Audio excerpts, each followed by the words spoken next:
Chickpea millet bowl. I make a delectable chickpea millet bowl and you can too.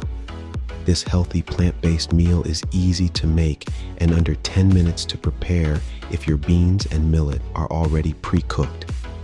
Let's look at the ingredients we will need to make this delicious healthy meal.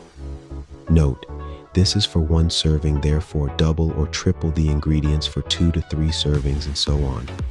Ingredients: half of avocado, 1 Roma tomato or 4 cherry tomatoes, several slices of onion, sweet or red, half medium green pepper, 1 cup seasoned pre-cooked chickpeas, drained half cup of millet, pre-cooked.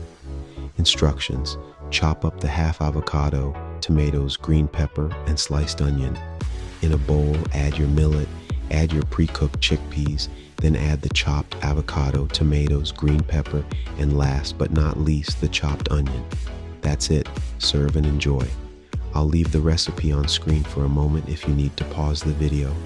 For more recipes, tips, and health suggestions, for the price of an iced coffee, pick up my book, The Fountain of Youth Lifestyle, in ebook or paperback from Amazon and Apple Books. Please like, share, follow, comment, and subscribe. Until next time, take care. LHLclub.com.